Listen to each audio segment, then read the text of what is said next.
Hi, I'm Petra from Serbia, and I have an extremely rare condition where my aging process is much slower than that of regular people. Like when I was 6 years old, I looked like a dumb 2-year-old toddler, which made people treat me like one. And things got even worse as a teenager. But before I continue, click like and subscribe. Because of my condition, my parents decided to homeschool me till I was a bit older. I only got to hang out with other kids at the playground, and I'd get picked on all the time because I looked so much smaller than everybody. Once, when I was about 8 years old, I was playing on the slides in the park when a worried-looking woman came running to me. Sweetie, are you lost? No. Oh, poor baby. Probably can't understand a thing. You must be so scared. Do I look scared? And I'm not a baby. But she wasn't even listening to me. And before I knew it, she was calling over a policeman from the street. We have a missing child here, officer. Please, help her find her mommy and daddy. Despite my protests, the policeman whisked me off to the station and started taking pictures of me for missing child posters. Oh my God, I know my parents' number and address. I live right across the street from the playground, and you guys kidnapped me.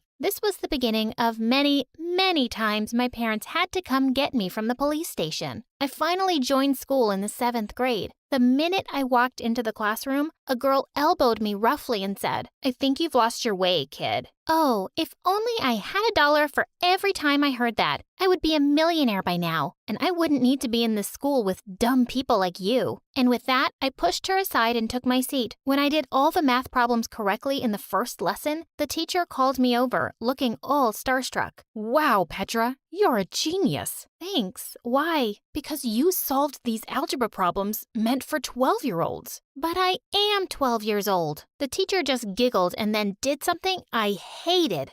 She pulled my cheek. Oh, aren't you a little cutie pie? Yes, you definitely have the mind of a 12-year-old. No matter how many times I said it, no one believed that I was actually 12. They all thought I was some kind of baby genius who'd been bumped up a few grades. Eventually, I gave up and let everyone believe I was super smart. This didn't really help me become popular or make friends, though. Jessica, the meanest girl in class, wasn't too happy because everyone thought I was the smartest, and she made sure everyone constantly made fun of me. Does your butt look big 'cause you're wearing a diaper? What kind of language is that book in?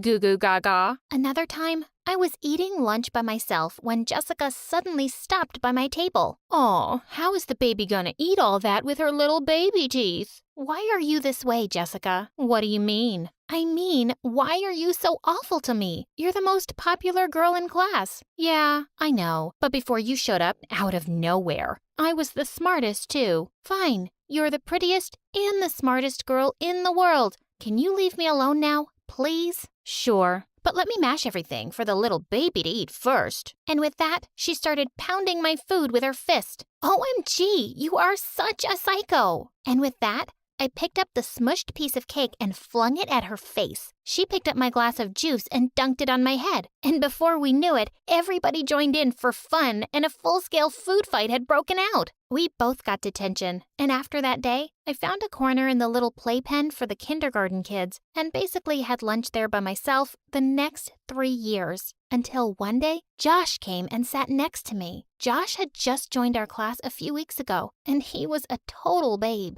With all the popular girls drooling all over him, I was sure he wouldn't notice someone like me, which is why I was pretty shocked to find him here. Why do you always have lunch alone? Is this your first time in high school? Of course, I don't expect someone like you to get it. He took my hand and looked deep into my eyes. I don't understand why someone as adorable as you is here either. I was so annoyed at how fast that made my heart beat. After that, Josh and I became really good friends. He'd always invite me to watch his football games and started coming over to my place for study dates. Since he'd joined so late, he needed to do a lot of catching up, and I was more than happy to help. I hated to admit it. I just had the biggest crush on him. The annual spring dance was around the corner, and it was all anyone could talk about at school. All the girls were yapping nonstop about their dresses and who they'd be going with. Of course, I was hoping Josh would ask me out, but when he didn't, I decided I didn't need to wait around like a sappy Disney princess. I'd ask him out myself. I bought tickets for the opening show of the new Avengers movie. Just as we were about to enter the theater, one of the cinema staff stopped me. Hey, little girl,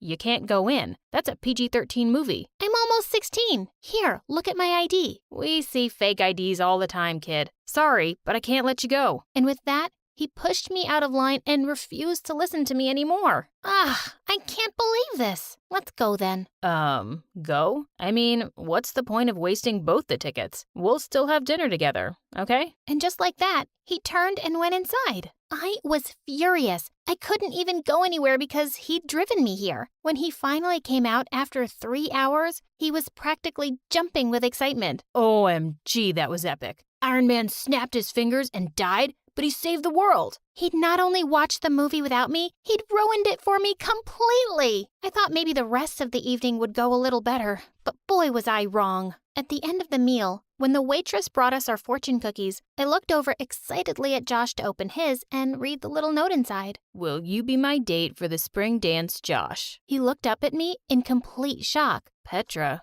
I don't know how to say this, but, no. How could you even think that? You're more like a little sister to me. I've already asked Jessica out. Man, you've really made things awkward. I felt so utterly crushed and stupid. I flung a glass of water in his face. I wish I could snap my fingers right now and make you disappear. And with that, I ran out of there and took the bus home. Nobody was more grateful than me when stupid high school ended and I was off to college. It wasn't too far from my town, so my parents could visit me often or come bail me out every time an officer thought I was an underage driver. Gosh, this is the 3rd time this month. Why are you police officers so dumb? Can't you see I have a real license? She doesn't mean that, officer. Come on, sweetie, let's go. My parents always had my back, but no one understood how frustrating it was for me to be treated like a kid all the time. Until I met Andrew. In my 2nd year at university, I took up a job as a professor's assistant for one of the courses. I knew the other students made fun of me behind my back. But one day, they went really overboard. The professor was unwell, and I was taking the class in his place. As soon as I turned my back to the board, I got hit by a dozen paper balls. I turned around to see everyone snickering. I'm your teacher. Didn't your parents teach you any respect? You're not our teacher. You can't even reach the top of the board without standing on a stool. Go back to school, loser. You can't behave this way with me. I want everyone who's responsible to apologize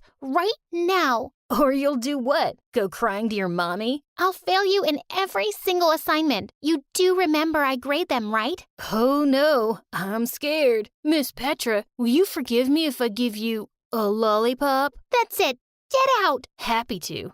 Come on, guys, let's go. We don't need to take orders from some high school smarty pants. And just like that, the whole class walked out. I tried to keep my cool, but when everyone had left, I burst into angry tears. Just then, I felt a gentle tap on the shoulder, and I looked up to see that it was Andrew, one of the students. I'm really sorry about the way they treated you. I think you're really smart and beautiful. We became friends, and soon after, we started dating. He was just the sweetest guy, and even though he looked much older than me, he was never ashamed to hold my hand in public, even if it got us weird looks. A few weeks later, I had an internship interview in another city, and Andrew offered to see me off at the airport. Just as I was leaving, he took my hand. Good luck, babe. I hope you get it, but I'll really miss you. And with that, he pulled me in for our first kiss. My head was still spinning with joy when suddenly I saw a few policemen walking towards us. Sir, please move away from the kid. What's the problem, officer? We've recently had many reports of a gang kidnapping young girls, and you need to come down to the station with us to answer a few questions. Wait, what? He's not a kidnapper. He's my boyfriend, and I'm 20 years old. The policeman didn't listen to a word we said, and we were taken down to the station. My parents had to come down again with my birth certificate and baby pictures before they finally let us go. It turned out that the people at the airport had been making videos of the whole thing, and it had gone viral on social media, with people saying all sorts of mean things about me and Andrew. And to make things worse, the company I had an interview with wasn't happy that I didn't show up, so I lost the internship too. I was beyond furious now. I took to social media myself and posted a video talking about how I'd always been discriminated against because of the way I looked. The video went viral and I started receiving a lot of sympathy messages and support. The public pressure made the police issue an official apology, and the company even offered me the internship again. But my condition had really sparked an interest in the public, and I was being invited to tons of TV and online interviews. All everyone wanted to know was the secret of my youth. Soon enough, I realized that people envied me. One morning, I picked up the local newspaper from the door